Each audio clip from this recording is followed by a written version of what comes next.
irmã Fé e Tulipas trazendo aqui informação de que está acontecendo um grande desastre no mundo evangélico. Vamos descobrir qual é o desastre agora. Francis Schaeffer foi um grande teólogo e filósofo cristão que impactou Caraca, ele tinha um cabelo igual daquele cara do Calma Cocada. o mundo de mais formas do que nós conseguimos descrever. Ele morreu de câncer em 1984, depois de uma longa luta. Mas até as suas últimas semanas de vida, ele se dedicou para espalhar uma mensagem importante e atual até hoje. E também lutou para Menções de conseguir gringo. concluir o seu último livro para denunciar este perigo entre os cristãos. Qual e ele perigo? chamou de o grande desastre evangélico. Eita! Mas qual é esse grande desastre evangélico? Qual? Nesse Inclusive, bom dia, boa tarde, boa noite, pessoal do YouTube. Ô, pessoal do YouTube, você já deixou o seu like na live? Se não deixou, deixa o like. Se não se inscreveu, se inscreva, porque toda vez que você se inscreve, você colabora com esse pequeno criador de conteúdo que sou eu, no caso. Se inscreve. vídeo eu quero conversar com você sobre o que é isso e o que podemos aprender com Francis Schaeffer para sermos cristãos no século XXI. Quais são os maiores problemas dentro da igreja hoje? Francis Schaeffer Eu acho que os grandes problemas é o quê? É a ideologia de gênero, esse escudo. líderes evangélicos abandonaram o cristianismo histórico por uma aceitação cultural em temas como a autoridade bíblica, o valor da vida humana desde a concepção, casamento, sexo, gênero e política. E ele escolheu uma palavra-chave para resumir todo esse desastre. A palavra é acomodação. Mas por quê? E como assim? Para entender esse argumento em sua completude, nós vamos precisar fazer uma observação histórica. Francis Schaeffer escreveu esse livro... Pô, lembra daquela bobagem do Chaves, né? A Chiquinha falava, posso fazer uma observação? Ela fazia simplesmente assim, né? Cara, que besteira. Em 1984. Então ele estava vendo os primeiros frutos da revolução sexual e da revolução anti-Deus. Se você quiser saber onde você encontra esse livro em português, ele tá no compilado A Igreja no Século XXI. Dentro desse livro aqui tem 4 livros e é o último deles aqui, que é O Grande Desastre Evangélico. Está em português e eu recomendo que você adquira esse livro porque ele realmente é bíblico, é prático e faz um chamado muito importante. Sabe falar uma coisa pra vocês? Eu acho que nesses temas evangélicos, e eu falo como alguém que já leu muitos livros temáticos desses assuntos, já li Bíblia algumas vezes, né? Já falei pra vocês aqui que eu tenho um histórico de igreja. Mas é uma coisa que eu acho até que é perigosa, sabia? E não sou só eu que digo isso não, né? A própria Bíblia fala isso. Jesus falou que um bom escriba, né? Um bom profeta é alguém que tira coisas novas e coisas velhas do bolso, dos odres e tal, né? Ao mesmo tempo que ele também diz que não se coloca vinho novo em odres velhos. Dentro das igrejas eu vi que um grande problema muitas vezes é líderes / pastores que são viciados em ler livro antigo. Quando eu digo antigo, eu não tô falando de livro de 100 anos, não tô falando... É livro que um pastor escreveu há 30 anos atrás. E vamos lembrar, gente, que nos últimos 50 anos a história ela evoluiu rápido demais. Então, pô, o mundo que esse cara olhava nos Estados Unidos em 84 é completamente diferente do mundo que a gente vive hoje. E aí eles ignoram, inclusive,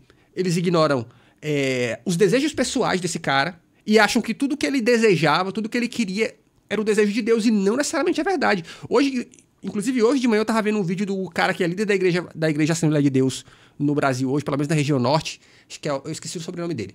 Mas é um velho, e ele tava pistolaço.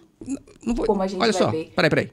Eu não vou só dizer pra vocês, né? Eu vou mostrar pra vocês, porque eu vi no Instagram e eu acho que eu dei like? Ou foi alguém que me mandou na DM do Instagram? Alguém me mandou na DM do Instagram, peraí. José Wellington, acho que é esse aí. Quem foi o que mandou na DM do Instagram? Peraí, eu vou ter certeza agora. Aqui, ó, achei. Pastor. Pois bem, mas amados, Isso aí, ó, meu, ó, Pastor José Wellington, olha aí, ó. infelizmente, está acontecendo aqui alguma coisa entre nós que não está ficando bem. Ó. É o porte dos nossos pastores. Meus amados, alguns, eu creio que até um desrespeito à igreja, a sua apresentação diante da igreja. E olhem, meus irmãos, estão apanhando aí um costume que nunca foi nosso. Eu acredito que não deve contar, não sendo nosso, porque é bíblico. Depois mostrar na Bíblia, é a questão da barba. Tirai vossas barbas. Nós temos muitos pastores aqui, parece um pessoal que vem lá daquilo do Cadeblando, daquele pessoal por lá. Mas, irmãos, eu vou ler aqui, eu vou pedir para o... Irmãos, leia na Bíblia, por favor. Isaías 7:20 e depois me leia Ezequiel 5:1. Por favor. Ele foi Isaías 7:20. Sim. Caralho, Naquele dia raspar-se-á o Senhor com uma navalha alugada do outro lado do rio, a saber, por meio do rei da Assíria, a cabeça e os cabelos da barba que contém sobre a pele. Ezequiel 5:1. Ezequiel 5:1. Ezequiel 5:1. Tu, ó filho do homem, toma uma espada afiada, como uma navalha de barbeiro, e a tomarás e a farás passar pela tua cabeça e pela tua barba. Fala, Sombra! Tomarás uma balança de peso e repartirás os cabelos. Meus irmãos, acadêmicos da Assembleia Nota 10. Cara, nós estamos desvirtuando tudo. Nazireu já foi lá no passado. Nós não temos aqui nenhum nazireado. E o resultado é que nós estamos vendo pastor subindo no público com uma barba grande. O que é que está doente? Arrancou o dente? O que é que foi? Irmãos, outra coisa mais. Eu queria pedir aos irmãos, por favor, nós não podemos acompanhar os costumes do povo que está no mundo. Jesus nos chamou para uma coisa melhor. Paulo diz que nós somos um povo especial, zeloso e sem barbinha. Enfim, era isso que eu queria mostrar para vocês. Nesse vídeo aqui.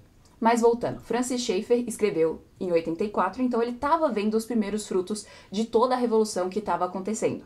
E dois fatores em especial contribuíram para que tudo isso acontecesse de uma forma acelerada, a saber, a explosão tecnológica e a desintegração moral. Porque a revolução sexual conseguiu causar tanto dano quanto causou, porque as pessoas não queriam mais seguir um padrão moral e a grande mídia promovia esse tipo de perversão, seja pela rádio, pelos filmes e assim vai. E ele ainda mostra os filmes, transe, pode transar. Como que a grande mentira por trás dessas revoluções, deste momento, foi uma falsa percepção da Aí corta pra minha avó que teve 20 filhos. Autonomia, que se desencadeou no que ele chama de uma rebelião direta e deliberada contra Deus e sua lei. As pessoas diziam que elas queriam uma liberdade, mas a falta de equilíbrio necessário transformou em libertinagem. E ele explica essa dinâmica assim: a liberdade sem o equilíbrio apropriado da forma resulta em caos e desintegração da sociedade. A forma sem o equilíbrio apropriado da liberdade resulta em um autoritarismo e a destruição da liberdade individual e social. Falou qualquer coisa. Como que houve uma rápida degradação em 60 anos. Os Estados Unidos, antes de 1920 e depois de 1980, é irreconhecível. Mas isso faz a gente perguntar. Caraca, olha a comparação, né? Como que era o mundo antes de 1920? A gente morria de tifo. Schaeffer pontua que existia um consenso cristão. E por causa desse consenso cristão, existiu o equilíbrio da liberdade e da forma. Existia realmente um consenso cristão. Nos Estados Unidos, inclusive, eles olhavam pros pretinhos assim e falavam: faca neles, forca, cadeira elétrica, consenso cristão, totalmente. Tudo isso, como Schaeffer mostra, é a grande herança da reforma protestante. Em suas palavras, além de promover a pregação clara do evangelho, a reforma moldou a sociedade como um todo, inclusive o governo, a cosmovisão das pessoas e a cultura em todas as suas manifestações. E veja, isso não significa que a partir da reforma todas as pessoas e todos os cidadãos se tornaram necessariamente regenerados e cristãos genuínos. Porém, a reforma abriu as portas para que as pessoas conhecessem a Cristo através da pregação clara das Escrituras Sagradas e pela disseminação dos padrões absolutos bíblicos, que se disseminaram em todos os níveis da sociedade e em toda a cultura. Que padrão absoluto? Quais são os padrões absolutos da Bíblia? Em outras palavras, ele pontua como que a maioria das pessoas acreditava em algumas verdades cristãs fundamentais. E aqui vai a lista. Acreditavam na existência de Deus, que Jesus é o Filho de Deus, a existência da vida após a morte, que a moralidade diz respeito àquilo que é verdadeiramente certo e errado, não relativo, que Deus é justo e castigará os malfeitores, que o mal decorrente da queda é uma realidade no mundo e que a Bíblia é verdadeiramente a palavra de Deus. Mas ele mostra que algo mudou a partir de 1920, porque as pessoas abandonaram Aconteceu em 1927, houve uma grande crise nos Estados Unidos. deliberadamente o consenso 29. cristão.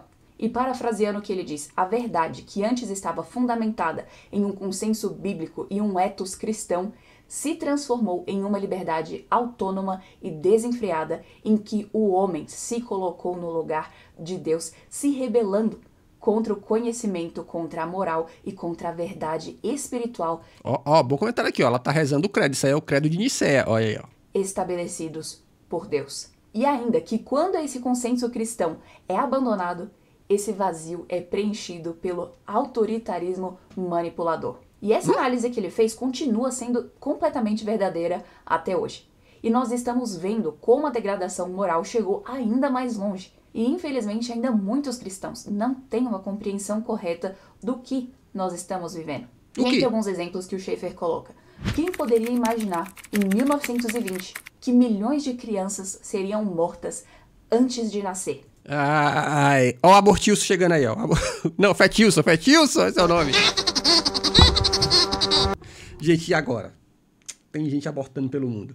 Mas, moço, desde que o mundo é mundo, tem criança morrendo de fome na África, não importa. Não importa com os que não estão fazendo mais criança. Eu acho que tem gente nesse momento abortando. Isso é uma preocupação terrível. Ou que não haveria liberdade de expressão para falar de Deus e das verdades bíblicas nas escolas da rede pública. Cara, ó, esse é o problema. Esse é o problema que eu acho que todo cristão deveria colocar a mãozinha na consciência, que é o seguinte, cara. Para e pensa. Por que é tão importante para esse cristão que se beneficia financeiramente da fé cristã? Quem é que se beneficia financeiramente da fé cristã, gente? Pastor. Por que é tão importante para quem se beneficia financeiramente da fé cristã que exista uma completa abertura para que ele fale dessa fé e, consequentemente, monetize ela? Você tem que pensar nisso, cara. Você tem que questionar por que é tão importante assim. Gente, Jesus falou que onde está o coração, aí está o seu tesouro. O coração dessa galera pode parecer que está na fé evangélica, em pregar, mas lembre-se, eles são beneficiados economicamente por isso. Isso deveria ser motivo de preocupação. Pulga atrás da orelha. Ou que as perversões sexuais de todo tipo seriam promovidas pela mídia. Ou que o casamento, a educação e a vida familiar se tornariam alvos de ataque. E ele diz, cristãos estão no meio de uma luta decisiva. Mas será que cremos realmente que estamos participando de uma batalha cósmica? Algumas pessoas se escondem atrás de um discurso covarde com aparência de piedade para não entrarem nesses assuntos que realmente importam e cuja verdade bíblica está em ataque. E outros ainda tentam ignorar a realidade dessa guerra. Mas olha só que citação poderosa que o Schaeffer traz. Ele diz assim, não se engane. Nós, cristãos evangélicos que cremos na Bíblia, estamos travando uma batalha. Não se trata de uma discussão amigável entre pessoas educadas. É um conflito decisivo entre as forças espirituais do mal e aqueles que se chamam pelo nome de Cristo. É um conflito no nível das ideias, travado entre duas visões fundamentalmente opostas, da verdade e da realidade. É um conflito no nível das ações, travado entre o caos e a perfeição moral completa e os absolutos. Cara, vai lá. Existe uma guerra? Existe. Uma guerra entre uma galera que diz que o mundo hoje é pior do que ele jamais foi, sendo que a própria Bíblia mostra que o mundo sempre foi ruim. E que, inclusive, no passado ele já era muito ruim. E se ele era ruim no passado pelas maldades, porque elas já eram piores no passado, né? Hoje elas só são, talvez, potencializadas, porque no passado você não tinha bombas atômicas, né? No passado desse nível aí. E hoje você tem bombas que matam a galera de uma vez só, mas continuam sendo tão maus quanto. Então, essa ideia de que no passado era melhor e que hoje tá pior é falsa. E se você, como cristão, acredita nisso, você tá se enganando. É mentira, irmão. E quem é o pai da mentira? De Deus. Mas será que cremos de fato que estamos participando de uma batalha decisiva? Cremos que a nossa participação nessa batalha faz a diferença no destino eterno de homens e mulheres? Ou se neste mundo pessoas terão uma vida com ou sem sentido? Ou ainda se viverão em um ambiente de perversão e degradação moral? Infelizmente, somos obrigados a dizer que poucos, no âmbito evangélico, têm agido de acordo com essa realidade. O mundo escolheu para si outro consenso.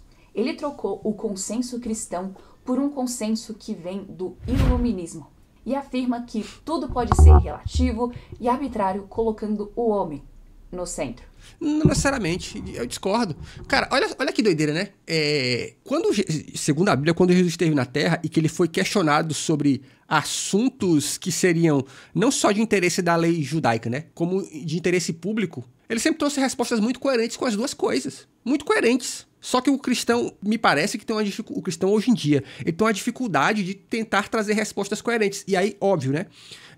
Jesus não trouxe essas respostas coerentes simplesmente porque ele era filho de Deus. A Bíblia conta que Jesus, com 12 anos, era mais sábio do que todos os velhos. Ou seja, Jesus provavelmente estudava, irmão.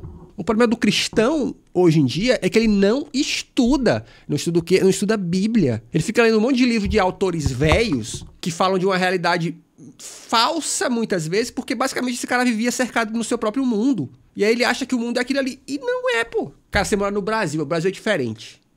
Tá? Se você não olha pra sociedade à sua volta, onde você mora, você vai ter sempre soluções que não se adequam àquilo. É que nem construir casa. Se o cara vem do sul construir casa no norte, ele faz uma casa que tem uma abertura no teto pra entrar a luz do sol. Aqui é sol torando, a gente vai morrer frito. Ele tá tentando construir algo que não se adequa à nossa realidade. Mas como cristãos devem agir à luz de tudo isso? Primeiro, cristãos precisam desenvolver uma consciência da batalha que está acontecendo. Não apenas nas regiões celestes, mas uma batalha de vida ou morte pelo destino de homens, mulheres e crianças nesta vida e na próxima. E ele mostra assim: se a verdade da fé cristã é de fato uma verdade, então é antitética às ideias e à moralidade. Antitética? Faz tempo que eu não ouvi essa palavra, hein? De nossa era. E deve ser praticada tanto no ensino quanto nas ações. A verdade exige confrontação. Cara, olha que doideira, né? Vou falar de novo aqui. A Bíblia fala que nós deveríamos nos parecer com Jesus e não com os outros homens, tá? Que ele seria a medida, a estatura a ser medida. E aí, tem um episódio que Jesus chega pros discípulos e pergunta assim: aí, ó, o que é que estão falando de mim aí? Como é que estão as notícias a meu respeito? Me contem fofoquinhas. E aí os discípulos falam assim, ó, estão dizendo por aí que você é bom, estão dizendo por aí que você é um profeta, estão dizendo por aí que você... E é curioso porque se a gente for trazer isso pra gente como cristão, né, esses deveriam ser os argumentos a nosso respeito, sabe? Os argumentos a respeito de você cristão não deveria ser que você é um chato, que você é um maluco, deveriam ser que você é bom, que você é gente boa, que você é um profeta. Ainda que Jesus, nesse mesmo episódio, ele fala assim: olha só, pra quem acreditar que eu sou filho de Deus, essa é a verdade. Mas ele não ignorou que o que se falava a respeito dele era que ele era bom, que ele era um profeta. E aí a gente vê cristãos hoje que não são reconhecidos assim, né? Inclusive, a própria Bíblia vai dizer isso, né? Que se a sua justiça não for muito superior à dos fariseus, né? Que é os caras que se diz crente, você não é digno do reino dos céus. Então, para além de, olha só, batalhas espirituais, você deve exalar uma justiça que chega nesse nível de falar assim, mano, são bons. O que é ser bom aí nesse caso, mano? É fazer coisa boa pela sociedade à sua volta. É muito... Como é que as pessoas vão te ouvir falar sobre... Vai lá, o tema que esse povo fica falando aqui nos vídeos, né? Como é que as pessoas vão te ouvir falar sobre aborto, coisas do tipo, se elas nem não tem uma boa obra sua que alcança elas? Porque falar, até papagaio fala. A qual deve ser feita em amor, mas que não deixa de ser confrontação. Aqui, então, Francis Schaeffer nos mostra qual é o grande desastre evangélico. A omissão do mundo evangélico em defender a verdade como tal. Resumindo em uma palavra, acomodação. Ele mostra que isso aconteceu porque a igreja se acomodou ao espírito do mundo. Primeiramente em relação às escrituras, uma vez que muitos evangélicos pararam de afirmar a autoridade bíblica e a veracidade dos ensinamentos bíblicos em todas as áreas. Ninguém fala mais nada. Incluindo a ciência, a história e a moralidade. E assim, negaram a inerrância bíblica. Como consequência, eles abandonaram a autoridade bíblica acerca de todas as questões culturais que estamos vendo neste momento. que culmina em uma falha de assumir uma posição clara nessas questões. E Schaeffer coloca assim: essa acomodação tem custado caro. Primeiro, por destruir o poder das escrituras de confrontar o espírito da nossa era, e depois por permitir que a nossa cultura continue a se deteriorar. E à luz disso, alguns podem estar se perguntando se todo esse esforço de fato importa. Mas pensa comigo, qual que é a nossa maior prioridade como cristãos? E pro céu? O Senhor Jesus nos deixou, resumidamente, os 2 maiores mandamentos, que é amar ao Senhor nosso Deus de todo o nosso coração e amar ao próximo como a nós mesmos.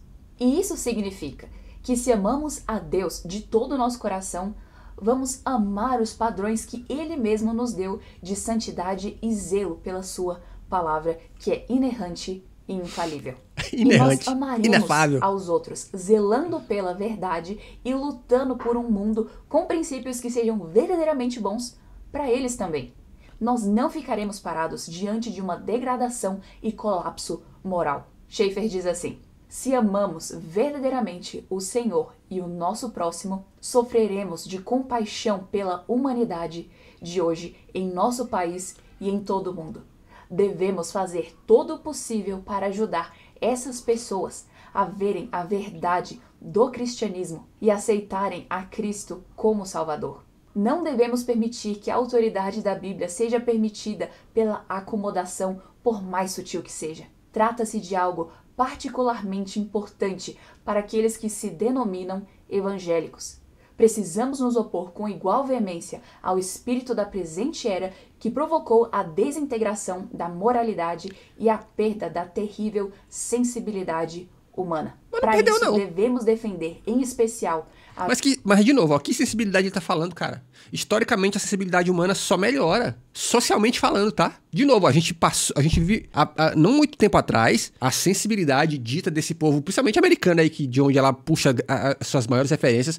Esse povo fez coisas terríveis com outros povos. Com todo mundo que não era branco. Que é isso? Que sensibilidade humana é essa que agora tá se degradando? A vida humana e mostrar por meio dos nossos atos que toda a vida é sagrada e preciosa em si mesma. Não apenas para nós, seres humanos, mas também para Deus. Toda pessoa nascida ou ainda no ventre da sua mãe merece ser defendida. Fatilson! Independentemente de cor, raça, idade ou estado de saúde. Essa foi uma luta que Francis Schaeffer estava à frente do fronte de batalha. É porque é uma luta que não existe. Fala uma coisa pra vocês, gente. Olha só. Essa luta cristã contra o aborto, ela é uma luta preguiçosa, e eu falo isso sem medo de errar. Por que ela é preguiçosa? Porque ela não exige deles provas materiais, não exige sacrifício. Que sacrifício tem? Porque, desculpa, a Bíblia vai falar em Apocalipse que quando Deus for selecionar os escolhidos dos não escolhidos, os que vão pro céu e os que não vão pro céu, ele fala assim, ó, tive fome, me deram de comer, tive sede, me deram de beber. Tá falando de gente normal que tá aqui, vivo, andante, caminhante entre nós. Isso exige algum sacrifício. Ficar reclamando de, olha, mulheres que abortam, não exige sacrifício nenhum, só exige julgamento, no máximo. Porque a gente sabe que é o que acontece. E quando acontece algum, entre aspas, apoio, acontece até a hora que nasce. Depois que nasce, Deus te abençoe e vá com, né? Alguém te ajude aí, não conte comigo. Então não existe sacrifício nenhum. Então é uma luta preguiçosa, meu irmão. Olha, você consegue perceber que o amor a Deus e o amor ao próximo devem nos levar necessariamente a falarmos e nos posicionarmos? Inclusive, a Bíblia e Jesus deixou palavras muito específicas sobre o cuidado do órfão e da viúva. E quantas igrejas cuidam de órfãos e viúvas? Quantas você ouve falar que fazem isso? Campanha de comprar carro, isso tem direto. Mas campanha para proteger órfão e viúva, você vê quantas? Especialmente em assuntos culturais. Isso exige de nós firmeza e clareza em relação à verdade. E só conseguiremos ter isso se tivermos a convicção inequívoca de que a Bíblia é a palavra de Deus, inerrante, infalível, autoritativa em todas as questões. Aqueles que negam a Bíblia como a palavra de Deus passam a ler a Bíblia através da lente do espírito dessa era. Mas como Francis Schaeffer colocou, a cultura deve ser constantemente julgada pela Bíblia em vez de a Bíblia ser distorcida para se conformar à cultura ao nosso redor. Aí corta pra Jesus falando o seguinte, ó galera, eu tô indo, mas eu vou deixar aqui o Espírito. E ele vai convencê-los de justiça, vai convencê-los de pecado e vai revelar coisas que eu ainda não deixei claro aqui. E aí, cabe a vocês procurarem pelo Espírito, buscarem o Espírito. A galera não faz isso. Vocês estão buscando livro. Buscando papo de pessoas que viveram em outra época, de gente que muitas vezes nem se esforçou pra ter uma vida, ou que nunca teve uma vida parecida com a sua. O problema, sabe o que eu acho? O problema é que por conta do status quo, a galera acredita que muitos pastores mundo afora, eles se sacrificaram pra caramba pra estarem lá. E a verdade é que não, gente. Muita gente só virou pastor, ainda mais nessas culturas americanas, os caras são pastor porque o pai era. Ele herdou a igreja. O que ele tem é o conhecimento teológico da sua época. E, de novo, da sua época, porque o conhecimento também evolui. E é tão claro que ele evolui que a própria Bíblia vai dizer no Novo Testamento que as coisas do Velho Testamento eram como sombras do que havia de por vir. Ah, que é esse, meu? Faz tulipas? Tá vacilando. Em outro momento, ele ainda diz assim: devemos declarar a inerrância das Escrituras e então viver em sujeição a elas em nossa vida pessoal e na sociedade. E ele ainda mostra que para cristãos estarem capacitados para travar essa batalha, cristãos precisam estar comprometidos com Cristo. Cristãos precisam de uma vida comprometida com Cristo, alicerçada na verdade, vivida na retidão e fundamentada no Evangelho. Para isso, nós precisamos vencer todo tipo de acomodação. A acomodação é o grande desastre evangélico. Como ele coloca, para os evangélicos... Não sei se é, não. Eu acho que o grande desastre evangélico é o dinheiro mesmo, cara. A acomodação ao mundo de nossa era representa a remoção da barreira final contra a desintegração da nossa cultura. É por isso que cristãos precisam exercer uma voz clara sobre as questões culturais do nosso tempo. Para isso, nós vamos precisar confrontar em amor. E ele mostra que alguns líderes evangélicos e outros cristãos se deixaram levar pela síndrome de calça jeans, que acaba impedindo eles de ver que essas tentativas de tentar se contextualizar não são diferentes da atitude daqueles que negam a existência ou a santidade do Deus vivo. A acomodação gera mais acomodação, que gera mais acomodação e assim em diante.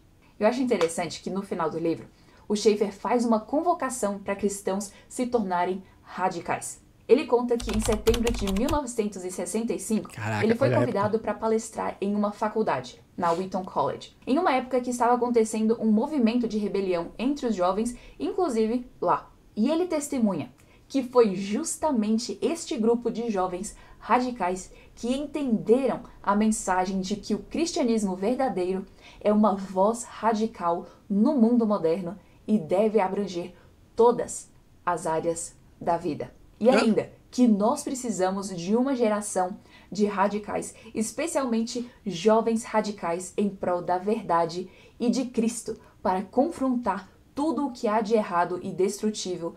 Pô, as coisas se repetem, tá? Sabia, chat? A gente que vem de igreja, a gente sabe, esse papo de uma geração é um papo muito repetido na igreja, né? Muito repetido, cara. Impressionante. Na igreja, na cultura e no Estado. Uma geração de pastores fiéis foram impactados pelas palavras de Francis Schaeffer e agora está na hora de levantar mais outra geração assim. Isso exige clareza e firmeza. Clareza para chamar o pecado pelo nome, clareza para dizer que aborto é assassinato, clareza para dizer que casamento é entre um homem e uma mulher, clareza para dizer que as autoridades não estão acima de Deus nem de sua palavra. E clareza para dizer que Deus não errou ao nos criar homem ou mulher. Qualquer coisa fora do padrão do que Deus criou, seja acerca de vida, casamento ou autoridade, é uma abominação. Então tenha clareza, firmeza e confronte o mundo. A acomodação é um grande desastre. Francis Schaeffer impactou o mundo. As palavras nem estão na Bíblia, moça. De muitas formas. Alguns estudiosos o chamam de o líder intelectual da direita cristã. E se você quiser entender mais sobre como ele recebeu esse título, clica nesse vídeo aqui que você vai poder entender. Quem poderia imaginar, né? Quem poderia imaginar pra onde esse vídeo ia descambar? Se inscreva nesse canal, aqui tem vídeo de segunda a sexta. Tchau, obrigado. Isso que você acabou de assistir é um corte das lives que rolam de segunda a sexta aqui a partir das 9h30 da manhã, por aí. Não se esqueça de se inscrever nesse canal e torne-se membro também, porque você me ajuda bastante. Eu, o pequeno criador de conteúdo. Beijos e tchau, obrigado.